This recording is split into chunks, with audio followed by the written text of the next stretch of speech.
अच्छा यार, आज का लेक्चर स्टार्ट करते हैं, ठीक है। अभी तक हम जो है वो रिग्रेशन कर चुके हैं, सुपरवाइज लर्निंग में हम अभी हैं इस टाइम। और क्लासिफिकेशन के पॉइंट ऑफ व्यू से हमने लॉजिस्टिक रिग्रेशन पढ़ा और कल हमने पढ़ा था सपोर्ट वेक्टर मशीन। आज तीसरा एल्गोरिदम है डिसीजन ट्री, ठीक है। इसमें क्लासिफिकेशन भी हो सकती है, इसमें रिग्रेशन भी हो सकती है, लेकिन हमारा जो प्राइमरी फोकस है वो क्लासिफिकेशन का है, ठीक है, क्योंकि हम जो रिग्रेशन एनालिसिस है वो हम ऑलरेडी काफ़ी कर चुके हैं। तो नाम से ही जाहिर है डिसीजन ट्री, यानी एक ट्री बनेगा, आपके डाटा सेट आपके पास होगा, उसका एक ट्री बनेगा जिसके ज़रिए क्लासिफिकेशन होगी दो या दो से ज़्यादा चीज़ों के दरमियान, ठीक है। तो डिसीजन ट्री है, सुपरवाइज लर्निंग में है, क्लासिफिकेशन भी हो सकती है, रिग्रेशन भी हो सकती है। मेन पर्पस हमारा इस टाइम क्लासिफिकेशन है यहाँ पे, और ट्री स्ट्रक्चर्ड क्लासीफायर यूज होगा, यानी एक ट्री बनाएंगे और हम उससे जो है वो हम अपनी चीज़ों को क्लासीफाई करेंगे, ठीक है। और अब ऑब्वियसली जब ट्री की बात हो रही है तो ट्री में जो ट्री के जो एक फीचर्स होते हैं, मतलब उसमें शाखें होती हैं, पत्ते होते हैं, जड़ होती है, वो सारी चीज़ें हम यूज़ करेंगे इसमें, ठीक है। तो नोड्स का मतलब क्या होता है? फीचर्स। नोड्स जो होती हैं यानी जो उसकी जो मेन ब्रांचेज होती हैं उसका जो है वो स्ट्रक्चर फीचर में खिलाएगा, और मेन ब्रांचेज बेसिकली क्या होंगी? डिसीजन रूल वहाँ पे लगेगा कि हाँ जी ये इसको बीमारी है या इसको बीमारी नहीं है, ठीक है। और जो पत्ते होते हैं वो क्या होगा? आपका फाइनल आउटकम, यानी क्या प्रिडिक्ट हुआ, ठीक है। और टू नोड्स होती हैं इसमें, बेसिकली डिसीजन है और लीफ है। अगर फर्ज करो इसका एक बेसिक आपको सिंटेक्स बताया जाए तो इस तरह बताया जा सकता है कि सबसे पहले क्या होगा आपका? सबसे पहले आपका डिसीजन नोड होगा, डिसीजन नोड से फिर आगे या तो यही लीफ नोड होंगे, क्योंकि लीफ नोड जब आता है ना तो उसके बाद फर्दर कोई नोड नहीं बनता है, तो ये तो एक रूल है, ठीक है, क्योंकि पत्ते से आगे तो कोई चीज़ नहीं है, सिंपल सी बात है। तो डिसीजन नोड जो होता है सबसे पहला, उसको रूट नोड भी कहते हैं, क्योंकि वो जड़ होती है, वहां से बेसिकली चीज चल रही है, ठीक है। और उसके बाद अगर फर्ज करो यहाँ पे दो लीफ नोड आ गए तो ये डिसीजन ट्री यही कंप्लीट है। लेकिन अगर फर्ज करो उसको फर्दर करना है तो दो डिसीजन नोड आ गए हैं और आगे यहाँ पे लीव नोड बन सकता है, एक लीव नोड यहाँ बन सकता है। ये इसमें भी हमने डाटा एंटर नहीं किया है, तो डाटा एंटर करेंगे तो फर्दर हमें यहाँ पे चीजें जो है वो क्लियर होना शुरू हो जाएंगी। क्या सवाल था आपका? अच्छा चले, तो ये बेसिकली क्या हो गया? डिसीजन नोड होता है, एक लीफ नोड होता है, और एक जो सबसे ऊपर वाला नोड होता है डिसीजन का, वो क्या होता है आपका? एक रूट नोड होता है, वहां जहां से आपका ट्री बनना शुरू होगा, ठीक है। तो ये एक जर्नल एग्जांपल है, तो इसको प्रॉपर एक एग्जांपल के साथ समझते हैं। हमारे पास तीन कंपनीज है, ये एग्जांपल एक डाटा लिया है, एक गूगल है, एक कोई फार्मा कंपनी है, और एक हमारे पास कौन सी है? फेसबुक, ठीक है। इन्होंने कुछ जॉब्स पे बंदे रखे हुए हैं, लेट से हम कहते हैं कि सेल्स एग्जीक्यूटिव रखे हुए हैं, दो सेल्स एग्जीक्यूटिव हैं, दो बिजनेस मैनेजर हैं, दो कंप्यूटर प्रोग्रामर हैं, जो गूगल ने रखे हुए हैं। एक सेल्स एग्जीक्यूटिव इन्होंने बैचलर का रखा हुआ है, एक मास्टर वाला है, इस तरह से ही बैचलर बैचलर और मास्टर, ठीक है। यानी इन्होंने एक बिजनेस मैनेजर बैचलर का हायर किया है, एक बिजनेस मैनेजर मास्टर डिग्री का हायर किया है, एक कंप्यूटर प्रोग्रामर बैचलर पर्पस पे हायर किया है, और एक कंप्यूटर प्रोग्रामर मास्टर वाला हायर किया है। तो ये हो गया सारा गूगल। और वो यहाँ पे एक और कॉलम है जो ये बताता है कि वो उनको सैलरी दे रहे हैं ग्रेटर देन 100K, ठीक है। तो जो सेल्स एग्जीक्यूटिव है गूगल का, चाहे वो बैचलर का हो या मास्टर का हो, उसको इतनी सैलरी नहीं मिल रही, इसका मतलब है जीरो है, ठीक है। और जो बिजनेस मैनेजर है गूगल का, चाहे बैचलर का हो या मास्टर का हो, उन दोनों को सैलरी 100K से ज्यादा मिल रही है, ठीक है। और उसके बाद कंप्यूटर प्रोग्रामर जो है, बैचलर वाले को नहीं मिल रही इतनी सैलरी, जबकि मास्टर वाला जो है उसको ये 100K से ज्यादा सैलरी ऑफर कर रहे हैं। अच्छा, उसके बाद फार्मा में भी सेम बंदे हमारे पास, आपके पास सेल्स एग्जीक्यूटिव है, कंप्यूटर प्रोग्रामर है, बिजनेस मैनेजर है, और इन्होंने बिजनेस मैनेजर एक और रखा हुआ है, क्योंकि फार्मा है तो वहां पे मैनेजिंग साइड थोड़ी ज्यादा होती है। तो इसलिए अब यहाँ पे जो सेल्स एग्जीक्यूटिव है वो आपके पास मास्टर का है, कंप्यूटर प्रोग्रामर बैचलर है, और बिजनेस मैनेजर बैचलर वाला भी है, और इनके पास मास्टर वाला भी है। तो उसी के अगेंस्ट यहाँ पे इन्होंने बता दिया कि हम इनको सैलरी इतनी दे रहे हैं, इतनी नहीं दे रहे, ठीक हो गया। इसी तरह फेसबुक है, फेसबुक एक अच्छी कंपनी है, बड़ी कंपनी है, तो हमने उसका डाटा सेट कुछ इस तरह से लिया है कि जितने लोग वहाँ पे हायर किए हैं, चाहे वो सेल्स एग्जीक्यूटिव है या प्रोग्रामर है, वो सबको, चाहे बैचलर या मास्टर वाली साइड पे, वो सबको 100K से ज्यादा ऑफर कर रहे हैं। तो ये एक बेसिक डाटा सेट है, जनरल सा है, कोई हमने किसी नेट से नहीं लिया, जनरल सा बनाया हमने, ठीक हो गया। तो अब इस सबसे पहले क्या करना है? सबसे पहले प्रोग्रामिंग को साइड पे रख के हमने इस पूरे डाटा सेट का डिसीजन ट्री बनाना है, ठीक है। तो सबसे पहली चीज क्या है? हमारे पास कंपनी है, ठीक है, तो कंपनी को हमने सबसे ऊपर रख दिया। कौन कौन सी कंपनियां हैं? 3 कंपनियां हैं, गूगल है, फेसबुक है और एक फार्मा है। तो वो क्या हो जाएंगे, सबसे पहले डिसीजन नोड आ गया और फर्दर उसके 3 डिसीजन ये हो गए। अब डाटा स्प्लिट हो रहा है आपका। गूगल में आगे कितनी जॉब्स हैं? एक आपके पास बिजनेस मैनेजर है, एक आपके पास कंप्यूटर प्रोग्रामर है और एक आपके पास सेल्स एग्जीक्यूटिव है। मैंने शॉर्ट फॉर्म लिखे हैं क्योंकि जगह जरा थोड़ी थी यहाँ पे। अच्छा, अब यस और नो क्या डिसाइड कर रहा है? यस और नो बेसिकली एक फाइनल आपका लीफ हो सकता है कि बिजनेस मैनेजर जो है ना आपका, वो 100 के से ज्यादा ले रहा है, यानी कि यस, और जो सेल्स एग्जीक्यूटिव है वो नहीं ले रहा। इसके अलावा फर्दर कोई कैटेगरी हमारे पास नहीं है। लेकिन कंप्यूटर प्रोग्रामर की बात करें ना अगर हम गूगल में, वहां पे 2 कैटेगरीज और आती हैं, बैचलर और मास्टर की, कि बैचलर वाला तो नहीं ले रहा लेकिन मास्टर वाला जो है वो 100 के से ज्यादा सैलरी ले रहा है। इस केस में यहाँ पे कोई कैटेगरी थी नहीं हमारी, नहीं तो हम लिखते कि बैचलर वाला अलग है, मास्टर वाला अलग है। तो इसका लीफ नोड यहीं खत्म हो गया और इसका लीफ नोड बैचलर और मास्टर पे आके खत्म हो गया। ठीक हो गया। अब सेम काम करना है हमने फेसबुक के साथ। फेसबुक का तो शुरू में ही खत्म हो जाता है क्योंकि सारे ही 100 के से ले रहे हैं, क्योंकि हमारा मेन टारगेट क्या है, हमने डिसीजन ट्री बनाना इस अंदाज में है कि जो एम्प्लॉय है वो इतनी सैलरी से ज्यादा वाला यूज हो रहा है। तो हमने इस चीज को यूज करते हुए, इस बेसिकली अजम्पशन को यूज करते हुए हमने डिसीजन ट्री बनाना है। ठीक है, तो फेसबुक का हमारा यहीं पे एंड हो गया। क्यों? क्योंकि सारे ही 100 के से ज्यादा ले रहे हैं। ठीक है, तो इसका फर्दर कोई आपका लीफ नोड नहीं होगा, डिसीजन नोड यहाँ पे यही आपका इसका लीफ नोड होगा। अब तीसरा क्या है? फार्मा। फार्मा में फर्दर हमारे पास देखो क्या है, तीनों टाइटल आ गए। तीनों टाइटल में ये दोनों तो नहीं ले रहे, तो आपके पास जो बिजनेस मैनेजर है वो बैचलर और मास्टर आ जाते हैं। उसमें बैचलर वाला नहीं ले रहा और मास्टर वाला 100 के से ज्यादा सैलरी ले रहा है। तो इस तरह से बेसिकली जो है ना वो आपके डिसीजन ट्री बनते हैं। एक जर्नल एनालिसिस की बात कर रहा हूँ, अभी फर्दर मैं आगे नहीं गया हूँ। अगर एक डिसीजन ट्री का जर्नल एनालिसिस किया जाए तो उसमें एक डिसीजन नोड होता है, एक लीफ नोड होता है और उसके बाद फर्दर इस तरह से 1 to 1 चीजें चलती हैं। ठीक हो गया, समझ आया यहाँ तक? अच्छा, अब जैसे हमने कल बात की थी सपोर्ट वेक्टर मशीन में ना, तो सपोर्ट वेक्टर मशीन में हमारे पास कुछ ऑप्टिमाइजर थे कि मिसाल के तौर पे हमने जब डिसीजन ट्री बना लिया ना, तो डिसीजन ट्री बनाने के बाद फर्ज करो एक्यूरेसी बेहतर नहीं आई, तो हम क्या करेंगे, कुछ ऑप्टिमाइजर यूज करेंगे। यानी उसी डिसीजन ट्री के कुछ ऐसे पैरामीटर्स होंगे जो ट्यून करेंगे उसको, उसकी कारकर्दगी को बेहतर करेंगे। तो यहाँ पे कौन से होते हैं? डिसीजन ट्री के 2 होते हैं। एक होता है इंफॉर्मेशन गेन, ठीक है, या फिर वहां पे एंट्रोपी का एक कॉन्सेप्ट आता है। दूसरा आता है जीनी इम्प्योरिटी। तो इनको 1 by 1 देख लेते हैं। अगर फर्ज करो इंफॉर्मेशन गेन की बात करूं तो उसमें एंट्रोपी का कॉन्सेप्ट आता है। एंट्रोपी बेसिकली क्या होती है? आसान से अल्फाज में एंट्रोपी ये होती है कि randomness in a data is called entropy. ठीक है, आपने शायद मैट्रिक में पढ़ा हो केमिस्ट्री में एंट्रोपी की डेफिनेशन ना, तो बेसिकली सेंस वही है कि जो रैंडमनेस है ना, कि आपके डाटा में कितनी रैंडमनेस पाई जाती है, इज कॉल्ड एंट्रोपी। ठीक है, तो एंट्रोपी अगर फर्ज करो, और इन दोनों का ना इनवर्स रिलेशन है देखा जाए तो, कि जितनी एंट्रोपी लो होगी उतनी इंफॉर्मेशन गेन ज्यादा होगी। सीधी सी बात है ना। देखो, अगर एक डाटा में रैंडमनेस बहुत ज्यादा है, ठीक है, डाटा बहुत ज्यादा रैंडम जनरेट हुआ है, तो उसमें इंफॉर्मेशन आने के इतने चांसेस नहीं है। तो बेसिक, और अगर एंट्रोपी लो है आपकी तो क्या होगा, रैंडमनेस एक डाटा में नहीं है, एक ऑर्डर में डाटा आया हुआ है, तो उस सिचुएशन में उस डाटा में इंफॉर्मेशन बहुत ज्यादा हम निकाल सकते हैं। अच्छा, तो यही बात मैंने लिखी हुई है यहाँ पे कि randomness in a data is it's calculate how much info a features provide about a class, कि एक क्लास में कितना हमें features data point of view से निकल रहा है। तो बेसिकली कहने का मकसद वही है कि रैंडमनेस जितनी ज्यादा होगी ना एक डाटा में, तो उतनी ही जो है वो इंफॉर्मेशन उसमें से कम निकलेगी हमारी।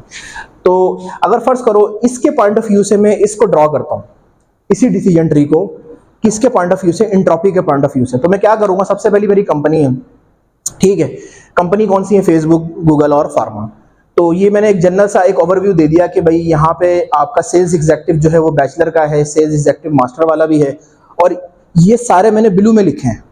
इसका मतलब था कि फेसबुक में सारे 100 के से ज्यादा ले रहे हैं, तो इसमें क्या होगा, आपके पास एंट्रोपी लो होगी, रैंडमनेस है ही नहीं बिल्कुल भी डाटा में, सारे थे, सारे जो है वो 100 के से ज्यादा ले रहे हैं, रैंडमनेस पाई नहीं जाती, एंट्रोपी बहुत कम है, पूरे 6 के 6 लोग सभी 100 के से ज्यादा ले रहे हैं, एंट्रोपी कम है, इंफॉर्मेशन गेन ज्यादा है। ठीक है, और अब फर्ज करो गूगल की बात करते हैं, मैंने कुछ यहाँ पे रेड में लिखे हैं, कुछ ब्लू में लिखे हैं। जो ब्लू वाले हैं वो 100 के से ज्यादा ले रहे हैं, और जो रेड वाले हैं वो कौन है, जो कि 100 के से कम ले रहे हैं। यहाँ पे अब क्या है, 50-50% आ गई है एंट्रोपी ना, कि 3 लोग ऐसे हैं जो कि कम ले रहे हैं 100 के से, और 3 लोग ऐसे हैं जो कि सैलरी ज्यादा ले रहे हैं। तो इसमें ये होगा कि आपके पास एंट्रोपी इक्वल है, यानी आधा रैंडम डाटा है और आधा नहीं भी है, तो 50% कह सकते हैं। और अब फार्मा की बात करें तो फार्मा में एंट्रोपी क्या है, ज्यादा है, और इंफॉर्मेशन गेन हमारी कम हो गई, क्योंकि सिर्फ एक बंदा ऐसा है जो कि 100 के से ज्यादा सैलरी ले रहा है, बाकी सारे जो हैं वो कम ले रहे हैं। तो यहाँ पे इंफॉर्मेशन गेन जो है वो हमारी कम हो रही है इस केस में। तो ऐसे सिनेरियो को मैंने समझाया हुआ कि यहाँ पे एंट्रोपी क्या होगी और इंफॉर्मेशन गेन क्या होगा, इस सिचुएशन में क्या होगा, इस सिचुएशन में क्या होगा। तो आप कैलकुलेट कर सकते हो देख के एंट्रोपी, अगर फर्ज करो आपको डाटा दिया जाए तो आप देख के बता सकते हो कि एंट्रोपी जो है यहाँ पे कितनी होगी। तो वो पहले तो सिनेरियो देखा जाएगा, अजम्पशन क्या दी है उसने। हमारी अजम्पशन ये है कि हमने वो लोग देखने हैं जिनकी सैलरी 100 के से ज्यादा है, ठीक है, पहली अजम्पशन तो ये है। इस अजम्पशन की बेस पे अब हमने ये डिसीजन ट्री बनाना है। तो मैंने यहाँ पे आपको समझाने के लिए ब्लू और रेड में कन्वर्ट कर दिया ताकि आपको समझ आ जाए कि यहाँ पे 6 लोग थे और 6 के 6 जो है वो 100 के से ज्यादा ले रहे हैं। ये अजम्पशन 100% हमारी ट्रू हो रही है। तो यहाँ पे एंट्रोपी क्या है, लो है, इंफॉर्मेशन गेन कितना है, हाई है। समझ आया, क्लियर हुआ है पॉइंट? हाँ जी। रैंडमनेस को हमने इस तरह रिलेट किया अजम्पशन की बेस पे। रैंडमनेस किसी, देखो आपके पास एक डाटा आ गया, डाटा जनरेट हो रहा है, लेकिन अब हमने उसमें चेक करनी है रैंडमनेस। तो उसके लिए कोई ना कोई एक बात होनी चाहिए हमारे पास, कि अजम्पशन होनी चाहिए। रैंडमनेस का मतलब ये है कि डाटा जो है वो कितना रैंडमली जनरेट हुआ। मिसाल के तौर पर मैं आपके पास आता हूँ, मैं आपसे पूछता हूँ कि हाँ जी एसी का स्प्लिट जो है वो हमारे पास एसी कितने का है, अच्छा रहेगा मैं ले लूँ या ना लूँ। तो मैंने रैंडमली पूछा, तो इस चीज को रिलेट किया जा रहा है, ठीक है। तो अजम्पशन होना जरूरी है इसके लिए कोई, ठीक है। अब यहाँ पे अजम्पशन हमारे पास सैलरी, हाँ जी। इसका मतलब है जो हमने कंडीशन या असम्पशन लगाई है, अगर उसे वैल्यू में ट्रू कर रही है, ऊपर जा रही है, ट्रू कर रही है, तो अगर फर्स्ट करो मैं इस अजम्पशन की बात ना करूँ ना, और मेरे पास ये डाटा है, तो मैं जस्ट इसको क्लासीफाई कर सकता हूँ कि इतने लोग जो है वो 100 के से ज्यादा ले रहे हैं और इतने लोग 100 के से कम ले रहे हैं। लेकिन मैं अगर बात करता हूँ एक अजम्पशन की, ठीक है, और उस अजम्पशन के से पॉइंट ऑफ व्यू से मुझे डिसीजन ट्री बनाना है, तो फिर मैं बता सकता हूँ कि यहाँ पे एंट्रोपी जो है वो हाई है या ज्यादा है, इंफॉर्मेशन गेन इस पॉइंट ऑफ व्यू से। इतने काम होंगे, अजम्पशन आपके पास एक होती है कोई, ठीक है, उस अजम्पशन की बेस पे आप डाटा को चेक करते हो, वो जहां ट्रू होगा वो एंट्रोपी लो में काउंट होगा और इंफॉर्मेशन हमें हाई मिल गई। बेसिकली अजम्पशन लेके चल रहे होते हैं। अगर अजम्पशन नहीं है, कोई अजम्पशन नहीं है, आपके पास कोई एक स्टेटमेंट ही मौजूद नहीं है और आपके पास डाटा है, तो आप सिंपल इस डाटा में यही कहोगे कि भाई इतने लोग जो हैं वो इतनी सैलरी ले रहे हैं, इतने लोग इतनी सैलरी ले रहे हैं, बस इससे ज्यादा कोई इन्फॉर्मेशन नहीं है इस केस में। लेकिन अगर मैं कहता हूं कि आपके पास, मुझे ये बताओ कि कितने लोग हैं जो 1 लाख सैलरी ले रहे हैं, ठीक है, तो अब उस केस में डिसीजन ट्री ये कहता है कि मेरे पास अगर आप आओगे ना, तो डिसीजन ट्री कहता है, तो मैं ये कहूंगा कि उसमें आपने बताना है कि इंफॉर्मेशन गेन कितनी है। लेट्स से एंट्रोपी को फिलहाल अभी छोड़ दो, इंफॉर्मेशन गेन क्या होता है, मुझे उस अजम्पशन की बेस पे उस डाटा में कितनी इंफॉर्मेशन निकली मेरे लिए। तो इंफॉर्मेशन यहाँ मेरे पास 100% निकल रही है। अजम्पशन क्या थी, 1 लाख सैलरी, 1 लाख सैलरी पे सारे 1 लाख ले रहे हैं, तो क्या हुआ, 100% मेरे पास इंफॉर्मेशन गेन मिल गई, ठीक है। अब इस तरह समझो कि इंफॉर्मेशन गेन 100% है और इन दोनों का जो रिलेशन है वो इनवर्स है। तो इंफॉर्मेशन गेन ज्यादा होगी, एंट्रोपी कम हो जाएगी। अब समझ आया, क्लियर हुआ पॉइंट? चले अच्छा, अब आगे देखते हैं, क्या यही सिनेरियो हो सकता है कि मैं अपना जो है वो इंफॉर्मेशन गेन जो है वो फाइंड करूं डिग्री को ऊपर रख के। अगर फर्ज करो मैं डिग्री की जगह जो है वो रख दूं, क्या नाम है आपकी, सॉरी कंपनी की जगह डिग्री रख दूं यहाँ पे, ऐसा भी तो हो सकता है। तब भी तो मैं एक डिसीजन ट्री बना सकता हूँ कि मैंने मेन जो रूट नोड है वो कंपनी को नहीं लिया, मैंने मेन रूट अपना डिग्री को ले लिया। डिग्री क्या है, बैचलर और मास्टर, और उसकी बेस पे मैंने अपना फर्दर डाटा डिवाइड किया है। क्या इस सिचुएशन में मेरे पास इंफॉर्मेशन गेन ज्यादा आएगी या इस सिचुएशन में मेरे पास इंफॉर्मेशन गेन ज्यादा आएगी? ठीक है ना, क्योंकि यहाँ पे मेरे पास क्या हुआ, अब फर्ज करो दोबारा करते हैं इस चीज को, डिग्री की बेस पे करते हैं। डिग्री है, ठीक है, डिग्री के बाद बैचलर और मास्टर, 2 डिग्री आ गई, तो रूट नोड आपका डिग्री हो गया और आगे डिसीजन नोड कौन सा हो गया, बैचलर और मास्टर। अब आगे फर्दर डाटा को डिवाइड करते हैं। हमारे पास यहाँ पे गूगल है, ये तीनों गूगल, ठीक है, और गूगल में एक हमारे पास सेल्स एग्जेक्टिव है, एक हमारे पास बिजनेस मैनेजर है, और एक हमारे पास क्या है, कंप्यूटर प्रोग्रामर। फिर फार्मा की बात करेंगे, फिर फेसबुक की बात करेंगे। अब जो नीले पॉइंट है, ठीक है, वो आपके पास इस अजम्पशन के मुताबिक आपकी इंफॉर्मेशन गेन है, ठीक है। कितने हो गए, 1 2 3 4, तो 4 आपके पास इंफॉर्मेशन निकली है जो गेन है, और जो लॉस कितना हो गया है, 1 2 3 और 4 का। तो ये 50-50 वही कॉन्सेप्ट आ गया है। और अगर इसकी बात करें तो इस सिचुएशन में हमारे पास ऑलमोस्ट 6/2 का आता है। तो देखा जाए तो एक हमारा डिसीजन ट्री इस तरह से बन सकता है कि हम डिग्री को जो है मेन रूट नोड ले लें, और एक हमारे पास जो है वो आपका डिसीजन ट्री इस तरह बन सकता है कि हम कंपनी को मेन रूट ले लें, मतलब जो आपका नोड है वो उसको ले लें। तो दोनों केस में इस सिचुएशन में मेरे पास इंफॉर्मेशन गेन ज़्यादा आ रही है अकॉर्डिंग टू दिस अजम्पशन, ठीक है। तो ये अब काम करना डिसीजन ट्री का है। जब हम डिसीजन ट्री को ट्रेन करेंगे ना, वो खुद ही एक लाइन में जस्ट डिसाइड करता है कि मैंने कितने डिसीजन ट्री बनाने हैं, मेरे पास इंफॉर्मेशन गेन किस तरह ज़्यादा आ रही है, ठीक है। तो वो ये चेक करेगा ऑटोमेटिकली। हमने जस्ट एक जो है आर्गूमेंट पास करना है उसको कि इसको इस तरह चेक करो, ठीक है। अब इस आर्गूमेंट का क्या नाम है, ऑप्टिमाइजर का इंफॉर्मेशन गेन, या दूसरे अल्फाज में एंट्रोपी। तो हम क्या करेंगे, अगर ब्रैकेट में हम लिख देंगे आगे जाके, जब डिसीजन ट्री ट्रेन किया जाता है, फिट किया जाता है, उसके आगे लिख दे कि हाँ जी क्राइटेरिया यूज करे एंट्रोपी वाला, यानी ये वाला, कि जहां से ज्यादा इंफॉर्मेशन गेन निकल रही है उस तरह डिसीजन ट्री बना हुआ, ठीक है। तो अगर हमने यहाँ मेंशन कर दिया तो ये वाला मेथड यूज करेगा। अगर कुछ भी मेथड मेंशन नहीं करोगे तो उसका जो बाय डिफॉल्ट मेथड होता है उस मेथड को कहते हैं जीनी इम्प्योरिटी।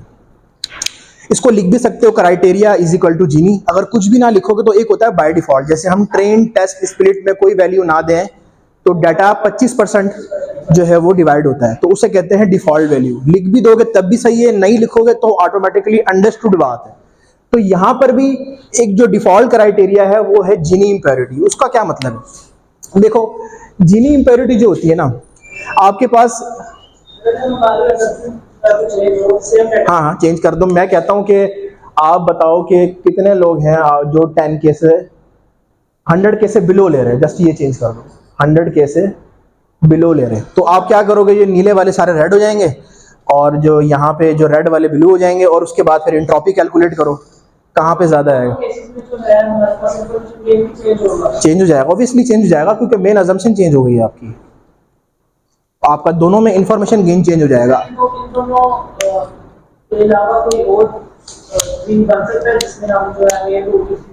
और क्या बनाओगे, देखो कंपनी को हमने ऊपर रखा, आप डिग्री को कंपनी को रख सकते हो। तीसरा, आपके पास जो मेन कंपनी का नाम है उसको तो नहीं रख सकते।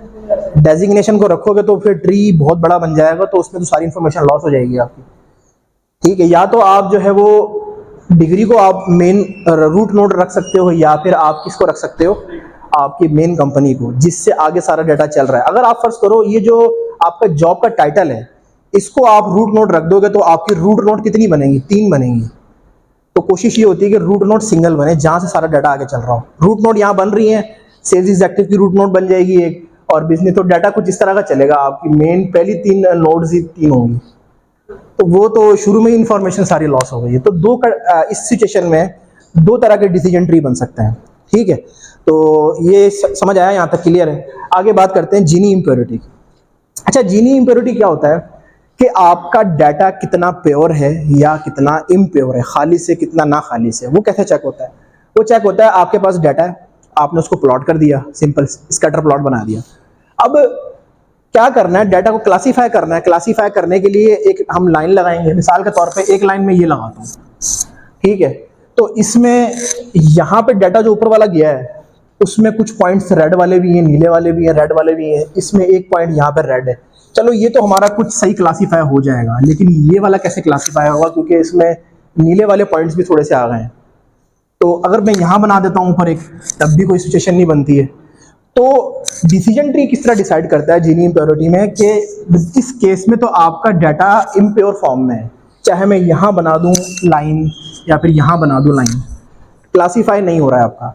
तो वो क्या कहता है कि डाटा के लिए फिर आप क्या करो, पहले एक मिड में लाइन लगाओ, इसमें सिर्फ हमें ये वाला पॉइंट थोड़ा टॉलरेट करना पड़ेगा, बर्दाश्त करना पड़ेगा, क्योंकि वो नीचे जा रहा है। अब 2 लाइनें यहाँ लगा दो, ठीक है, तो उससे ये होगा कि एक इसका पॉइंट बन गया, एक इसका पॉइंट बन गया, एक ये वाला पॉइंट बन गया, और फाइनल पॉइंट ये हो गया आपके पास। 4 उसने टोटल स्प्लिट कर दिया डाटा आपका। ठीक है, तो इस सिचुएशन में आपका डाटा ज़्यादा प्योर है। इस सिचुएशन में आपका डाटा जो है वो इतना प्योर नहीं है, इम्प्योर फॉर्म में है। क्यों? क्योंकि हमारे पास कुछ इसके पॉइंट्स यहाँ भी चले गए हैं, यहाँ पे एक पॉइंट गया है, लेकिन एक पॉइंट है ना जस्ट, तो उसकी खैर होती है। ठीक है, आ सकता है, तो फिर वो उसी हिसाब से उसको डिवाइड करेगा। फर्ज करो यहाँ पे कुछ पॉइंट्स आ गए, तो वो यहाँ पे भी एक लाइन लगा देगा। कॉम्प्लेक्सिटी ज़्यादा हो जाती है, तो यही चीज़ हम देखेंगे। हम आगे आके ना एग्जांपल करने वाले हैं आज ना एक डायबिटीज़ पेशेंट की। तो पहले हम उसको बाय डिफ़ॉल्ट मेथड यानी जीनी मेथड से करेंगे, वहाँ पे हमारी एक्यूरेसी इतनी बुरी आ रही होती है, फिर हमें फाइनली जाके ये वाला मेथड यूज़ करना पड़ता है। तो सिचुएशन बेसिकली वेरी करती है आपके डाटा सेट के ऊपर। आपका डाटा सेट जब आता है ना, तो ज़रूरी तो नहीं है वो कैसा है, हम उसको प्लॉट कर सकते हैं। प्लॉट के बाद उसके पास मुख्तलिफ ऑप्टिमाइज़र लगा सकते हैं कि हाँ जी इससे तो बात नहीं बनी, एक्यूरेसी अच्छी नहीं आई, हम एंट्रोपी लगा के देख लेते हैं। एंट्रोपी से क्या, वो डिपेंड करता है आपके डाटा सेट पे कि आपका डाटा सेट है किस तरह का। तो ये ऑप्टिमाइजर्स का काम ये भी है। कल भी हमने 3 पढ़े थे, रेगुलराइजेशन और वो सारी चीज़ें, तो उनमें भी हमने बारी बारी चेक किया था किस किस ऑप्टिमाइजर्स के साथ हमारा डाटा ज़्यादा कंपैटिबल है और ज़्यादा अच्छी हमारा स्कोर आ रहा है। तो हमने देखा था फाइनली उसमें हमारे पास कर्नल वाले में सबसे अच्छी एक्यूरेसी हमारे पास आ रही थी। तो ये चीज़ होती है इनके ऑप्टिमाइजर्स पढ़ाने की। ठीक है, क्लियर है। अब सबसे पहले क्या करते हैं, इसी एग्जांपल को कोड करते हैं, फिर आगे मेन एग्जांपल पे आएंगे ताकि थोड़ा सा आइडिया इसका मजीद क्लियर हो जाए आपको। अच्छा, कोडिंग स्टार्ट करते हैं। सबसे पहले ऑब्वियसली सबसे पहला स्टेप क्या होता है, लाइब्रेरीज इंपोर्ट करनी है। लाइब्रेरीज इंपोर्ट कर ली। sklearn में ही हमारे पास एक लाइब्रेरी है डिसीजन ट्री क्लासीफायर। जैसे कल क्या था, sklearn में हमारे पास था support vector SVC, support vector classifier. तो यहाँ पे डिसीजन ट्री क्लासीफायर मौजूद है sklearn लाइब्रेरी के अंदर ही। ठीक है, वो हमने इंपोर्ट किया। ये मैटप्लॉटलिब कर ली, ये पांडा कर ली, ये numpy कर ली। अच्छा, यहाँ पे ना इस दफा हमने एक नई लाइब्रेरी इंपोर्ट की है, sklearn की प्री प्रोसेसिंग की एक लाइब्रेरी है, उसका नाम है लेबल इनकोडर। ठीक है, ये वैसे ज्यादा प्रोफेशनल मेथड है। देखो डाटा हमारे पास, इसको छोड़ के, इस लाइन को छोड़ के, ये सारा हमारा डाटा फीचर्स तो है, लेकिन किस फॉर्म में है, स्ट्रिंग्स फॉर्म में है। आपके जो है ये बेसिकली नंबर्स नहीं है, डिजिट्स नहीं है, ये आपके पास स्ट्रिंग्स है सारी वैल्यूज। तो इस पे तो मशीन लर्निंग हो ही नहीं सकती। तो इस सारी वैल्यूज को आप पहले डिजिट फॉर्म में करोगे कन्वर्ट। तो उसके लिए सबसे आसान मेथड हमेशा यूज करोगे आप, उस मेथड का नाम है लेबल इनकोडर। ये करता क्या है, देखो प्री प्रोसेसिंग तो करता है, लेकिन एक्चुअली क्या कर रहा है, किस तरह से कर रहा है, ये क्या करता है, रैंडम एक नंबर दे देता है उसको खुद ही। जैसे मिसाल के तौर पे एक आपके पास डाटा है एप्पल और बनाना कह लो और चेरी कह लो। ठीक है, ये डाटा है। तो वो क्या करेगा, एप्पल को 0 नंबर दे देगा, बनाना को 1 दे देगा और चेरी को 2 दे देगा। अगर फर्ज करो और भी आपके पास कुछ लिस्ट में मौजूद है तो उसको उसी हिसाब से नंबर एक जनरेट कर देगा। ठीक है, तो अगर फर्ज करो आगे जाके एप्पल दोबारा आ रहा है तो उसका भी फिर दोबारा 0 ही होगा। ठीक है, क्योंकि उसने पहले एप्पल को 0 दिया था। तो वो क्या करता है, आपके जो मेन स्ट्रिंग्स होते हैं ना, उसका नेचर जान के उसको एक नंबर अलॉट कर देता है।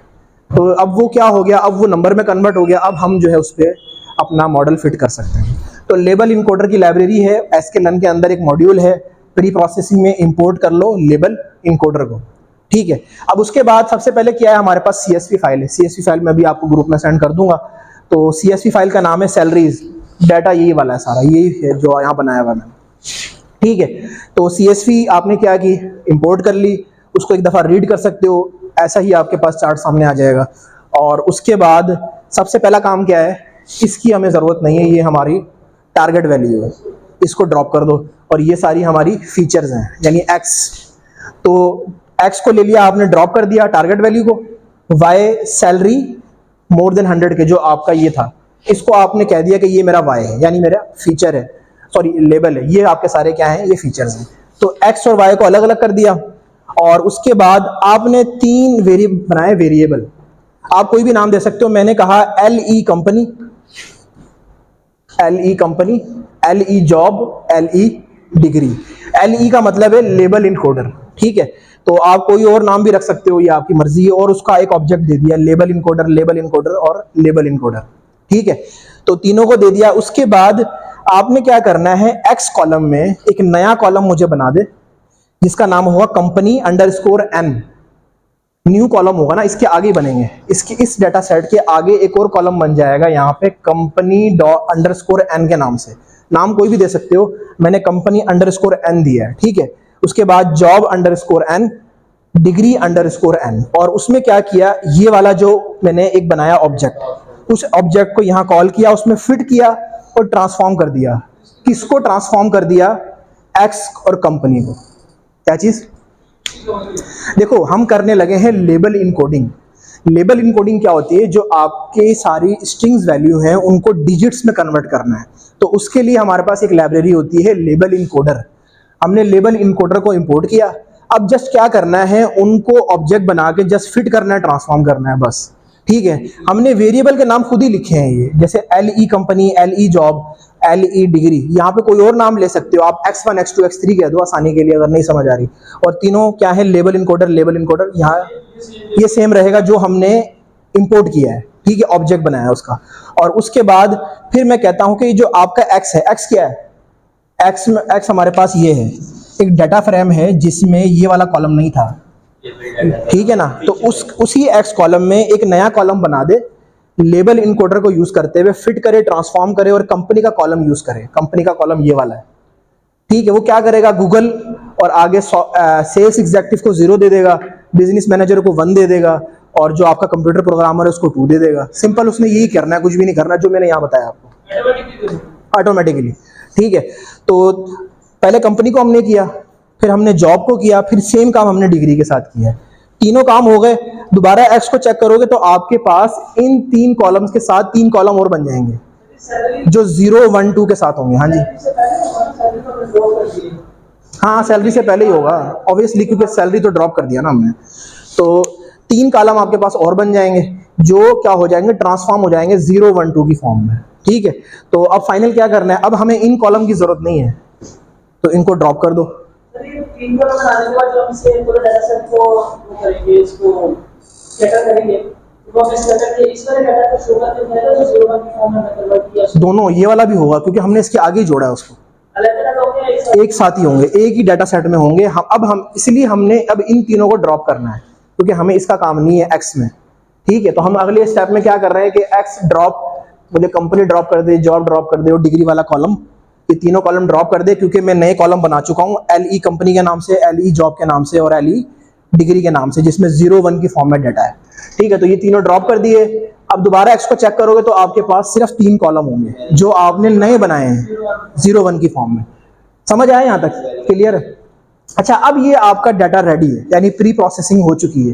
प्री प्रोसेसिंग का अगला स्टेप कौन सा होता है कि मॉडल को ट्रेन करना है। मॉडल को ट्रेन कैसे करना है, सिंपल, आपने डिसीजन ट्री जो यहाँ पे इंपोर्ट किया था उसका एक बनाओ ऑब्जेक्ट, यानी उसको एक वेरिएबल असाइन कर दो मॉडल, और मॉडल में ही फिर आगे क्या करना है, फिट करना है। अब यहाँ पे मैंने टेस्टिंग ट्रेनिंग नहीं की, डाटा इतना छोटा सा है, मैं क्या ट्रेनिंग टेस्टिंग करूँ, मुझे जरूरत नहीं। मैंने बताया था कम से कम जब 100 या 50 से ज्यादा एंट्रीज हो तब आपने टेस्टिंग या ट्रेनिंग करनी है। तो इस सिचुएशन में मेरे पास डाटा बहुत छोटा है तो टेस्टिंग ट्रेनिंग करने की जरूरत नहीं है। तो डायरेक्ट मैंने क्या किया, उसको इसी डाटा में फिट कर दिया है। एक्स की वैल्यूज वाई या एक्स वाई भी लिख सकते हो खाली, और उसको स्कोर लिया तो 99% स्कोर आ रहा है। क्यों स्कोर इसलिए आ रहा है, क्योंकि डाटा बहुत छोटा है और इतनी कम्प्लेक्सिटी है नहीं उसमें, इसलिए मेरे पास 99% स्कोर आ रहा है। हो सकता है आपका 100% आ जाए, ठीक है। तो ये इस तरह से जो है यहाँ पे, असल में ये वाली आपको ना मिसाल करवाने की मकसद ये था कि ये लेबल इनकोडिंग का कॉन्सेप्ट समझ आ जाए, क्योंकि कुछ डाटा सेट ऐसे आपके सामने आएंगे जिसमें ना आपको लेबल इनकोडिंग करनी होगी और ये प्रोफेशनल तरीका है, ठीक है। ये समझ आया?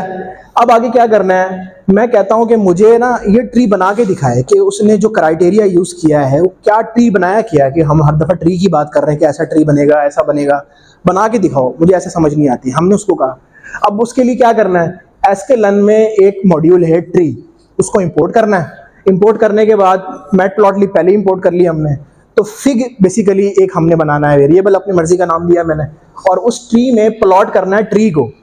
अब आर्गुमेंट कौन कौन से, सबसे पहले मॉडल जो हमने यहाँ पे ट्रेन किया है, उसके बाद फीचर नेम्स कौन से हैं यहाँ पे, एक्स की वह सारे, तो एक्स डॉट कॉलम लिख दिया मैंने, एक्स के जितने भी कॉलम्स हैं, ठीक है।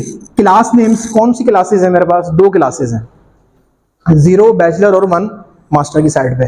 और फील्ड का मतलब होता है कि इसको कलर कर दें, ये एक्स्ट्रा आर्गूमेंट है, आप देना चाहो ना देना चाहो, तो बस ये कलर जो है ना आपका जो है डिसीजन ट्री के अंदर कलर आ जाए बेसिकली, ताकि वो एक नोड दूसरे नोड से डिफरेंट लगे थोड़ा सा।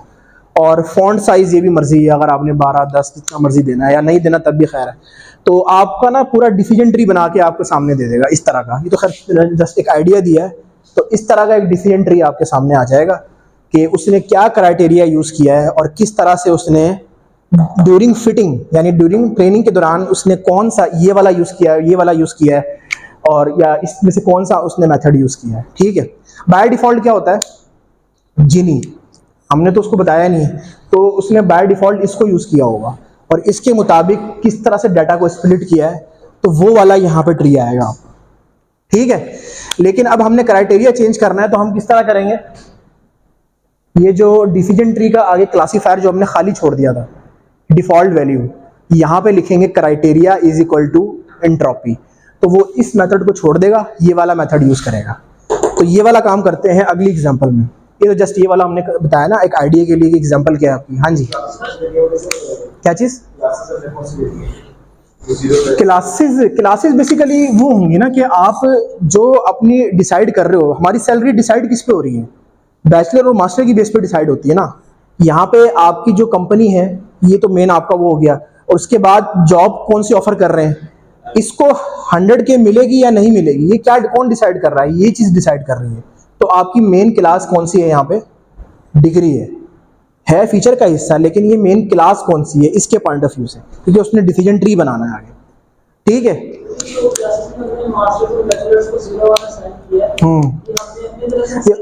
नहीं हमने खुद किया, उसको पता नहीं है।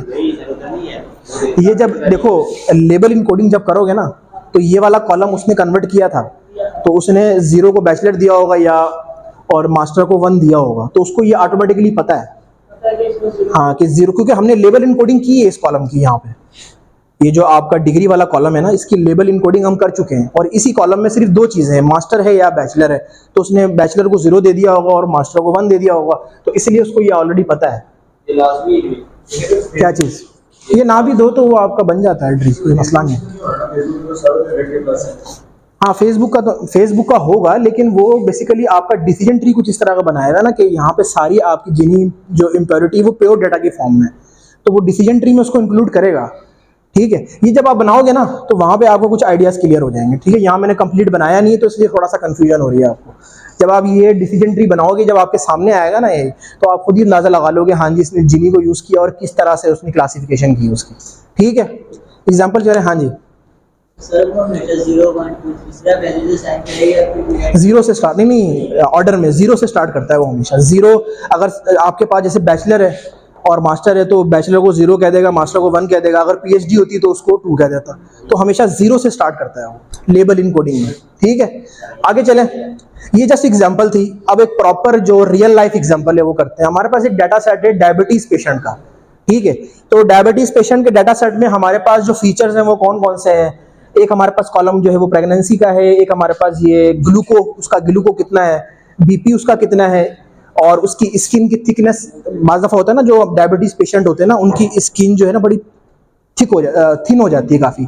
अगर कोई किसी के घर में हो तो उसको अंदाज़ा होगा कि जो डायबिटीज़ पेशेंट होते हैं ना, उसकी जो स्किन होती है वो बहुत बारीक हो जाती है, थिन हो जाती है काफ़ी। जैसे हमारे तो काफ़ी हार्ड है ना, क्योंकि हमें कोई इतना मसला नहीं है, लेकिन जो डायबिटीज़ पेशेंट होते हैं उनकी स्किन की जो थिकनेस है वो बहुत कम हो जाती है। तो ये बेसिकली ये वही डाटा है। इंसुलिन वो लगाता है नहीं लगाता, 0 1। ठीक है, और बीएमआई तो पता होगा सबको, बॉडी मास इंडेक्स, यानी हम वेट करते हैं और अपना हाइट और उसके हिसाब से एक फार्मूला लगता है तो बीएमआई निकल आता है। ठीक है, और ये हमारे पास एक पेडिग्री फंक्शन है, ये निकलता है बेसिकली आपका ग्लूकोमीटर से ही। ठीक है, और एज कितनी है बंदे की। तो ये एक हमारे पास एक पेशेंट है, उस पेशेंट का नाम कुछ भी रख लो, लेकिन उसका हमारे पास ये डाटा सामने आ गया, उसकी रिपोर्ट सामने आ गई कि उसका बीपी इतना है, इसकी स्किन कितनी थिन है, ग्लूकोज उसको कितना है, और इंसुलिन लगाता, बीएमआई उसका कितना है। तो ये उसका सारा रिपोर्ट हमारे सामने आ गई। एक पेशेंट का डाटा, ये सारा एक पेशेंट का डाटा है कि उसका जो है वो ग्लूको कितना है, बीएमआई कितना है। अब हमने एक मॉडल तैयार करना है, और उस मॉडल पे इस पेशेंट को अप्लाई करना है कि इसको जो है वो डायबिटीज़ है या नहीं है, ठीक है। तो ये काम बाद में करेंगे, पहले मॉडल तैयार करते हैं। मॉडल के लिए हमारे पास डाटा सेट है, ठीक है। डाटा सेट में हमारे पास तकरीबन जो है वो कितनी है, 768 रोज हैं और 9 कॉलम्स हैं। ये 9 वैल्यूज हैं आपकी, 1 2 3 4 5 6 7 8 और नवा कौन सा होगा, 0 1 है या नहीं है, ठीक है। तो वो आपका होता है वाई, उसको हम अलग कर देते हैं। अभी वो शामिल है, आगे जाके ड्रॉप करेंगे उसको। तो हमारे पास कितनी रोज हैं, 768 रोज हैं, 9 कॉलम्स हैं और आखिरी वाला कॉलम कौन सा है आपका, उसका लेबल्स का, ठीक है। तो 768 का क्या मतलब है कि हमारे पास 768 लोगों का डाटा मौजूद है, जिसमें कुछ डायबिटीज़ वाले भी हैं, कुछ डायबिटीज़ जिनको नहीं है वो भी हैं। तो इस डाटा के ऊपर अपने हम मॉडल को ट्रेन करेंगे। जब मॉडल ट्रेन हो जाएगा, एक्यूरेसी आ जाएगी, फिर इस पेशेंट को चेक करेंगे कि इसको डायबिटीज़ है या नहीं है, ठीक है। अच्छा, करते हैं, स्टार्ट करते हैं। सबसे पहला स्टेप, लाइब्रेरीज आ गई। लाइब्रेरी में नंपाई, पांडा, एसकेलन में हमने ट्रेन टेस्ट स्प्लिट, डाटा बहुत ज़्यादा है, अब ट्रेनिंग टेस्टिंग करनी पड़ेगी, ठीक है। उसके बाद डिसीजन ट्री क्लासीफायर जो हमने यहाँ किया था, और फाइनली हमने उसके बाद जो CSV फाइल मैंने देनी है आपको,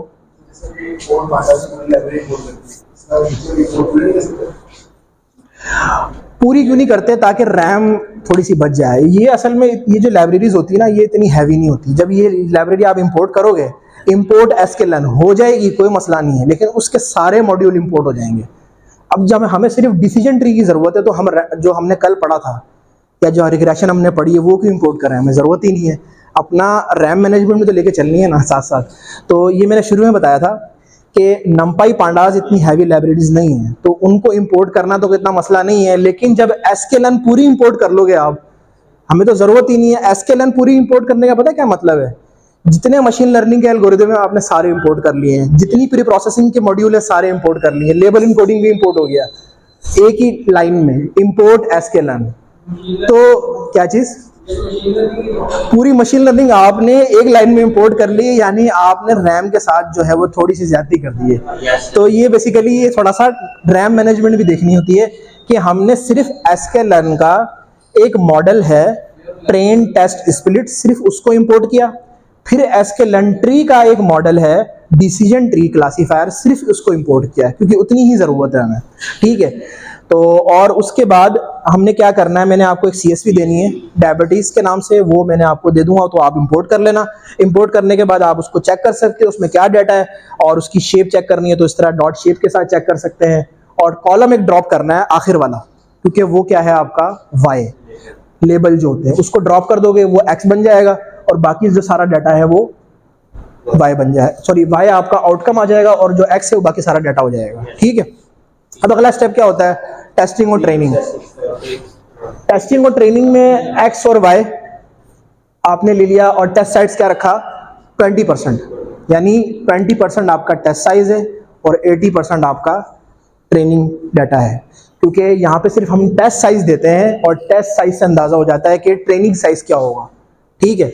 और उसके बाद लेंथ चेक कर सकते हैं तीनों की कि उसने डिवाइड कितनी लेंथ में किया। टोटल तो ये था ना 768, ठीक है। ट्रेनिंग में उसने कितना लिया, 614 लिया है, और जो आपका टेस्टिंग है उसमें 154, दोनों का सेम ही होता है, ठीक है, उसका वाई का भी और X का भी। तो उसके बाद अब ये हो गया डिवाइड। अगला स्टेप कौन सा होता है, मॉडल को ट्रेन करना है। ट्रेन करने के लिए आपने डिसीजन ट्री का एक बना लिया ऑब्जेक्ट, उसको फिट किया। फिट में हमेशा ट्रेनिंग डाटा होता है और स्कोर में हमेशा टेस्टिंग डाटा, क्योंकि हम ट्रेनिंग कर रहे हैं फिर आपका टेस्ट लेंगे तो वो डिफरेंट सवाल होंगे। तो यहाँ पे इसको आपके पास एक्यूरेसी आती है 75%। क्या, हाँ, क्योंकि बाय डिफॉल्ट है, मैंने यहाँ कुछ भी नहीं लिखा, ये खाली आर्गूमेंट है, तो बाय डिफॉल्ट होता है जिनी। तो ये जिनी से हमारी आई है 75%, ठीक है, लेकिन लो भी है एक तरह से देखा जाए, ठीक है। तो पता लो क्यों है ये, इसकी 2 वजह है। अभी तो हम इसके आगे जाके ना इंट्रोपी का ऑप्टिमाइजर लगाएंगे तो थोड़ी सी बेहतर हो जाती है, 80% हो जाती है, लेकिन इससे ज़्यादा जा ही नहीं रही थी। क्यों, क्योंकि डाटा में ना कुछ नल वैल्यूज़ हैं, वो नहीं निकाली, वो आपका टास्क है। अपना मैंने लिख दिया है यहाँ पे कि 80% से ज़्यादा बढ़ाना है। तो इसके 2 तरीके हैं, या तो मीन ले लो या मीडियन ले लो, जो आपने लेना है, या फिर हमारे पास नंबर ऑफ़ रोज़ बहुत ज़्यादा हैं 768, इसमें से अगर 50 रोज़ निकल भी जाती हैं तब भी डाटा सही है। तो वो जो जीरो वाली रोज हैं उनको रिमूव करके 700 पे या जहां डाटा आपका फॉल करता है उस पे लाई करके दोबारा ट्रेनिंग कर सकते हो, ठीक है। तो ये समझाने के लिए अभी हमारी आई है 75%। उसके बाद अब हमारा ये पेशेंट है, इस पेशेंट की बात करते हैं। तो उस सारे पेशेंट के जितने भी वैल्यूज़ हैं, उसकी जो रिपोर्ट है, उस रिपोर्ट के सारे मेरे एलिमेंट्स मैंने एक अरे बना के एक वेरिएबल में डाल दिए, ठीक है। और उस वेरिएबल का नाम रख दिया पेशेंट। और उसके बाद उस पेशेंट को इधर मैंने सेट कर दिया क्योंकि मैंने इसकी प्रिडिक्शन लेनी है, मॉडल डॉट प्रिडिक्ट। और जब आप पी चेक करोगे तो 0 दिया उसने आंसर। अब 0 का मतलब क्या था? 0 का मतलब था कि डायबिटीज़ नहीं है क्योंकि ये आपका वाई कॉलम है, और 1 का मतलब था हैविंग डायबिटीज़। तो 75% के साथ उसने चेक किया कि ये जो पेशेंट आया है, ठीक है, इस पेशेंट को डायबिटीज़ क्या है? नहीं है, ठीक है। मान लो ये उस्मान है, ठीक है, उसको डायबिटीज़ नहीं है।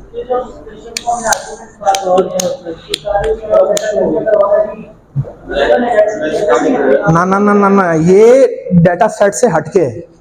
ये मॉडल हमने ट्रेन किया है। फिर एक आपके पास एक बंदा आता है कि ये मेरी रिपोर्ट है, मुझे बताओ कि मुझे डायबिटीज़ है या नहीं। आप क्या करोगे? सिंपल उसकी अरे बना के इसमें डाल दोगे, और इसके आगे जाके ना इफ एल्स भी लगा सकते हो ताकि वो थोड़ा सा मॉडल अच्छा लगे कि हाँ जी इफ 0 देन मैसेज जनरेट कर दे नो डायबिटीज़, एल्स में कर दो कि हाँ जी हैविंग डायबिटीज़। तो इफ एल्स लगा के ना मजीद इस चीज़ों को ऑप्टिमाइज़ कर सकते हो, ठीक है।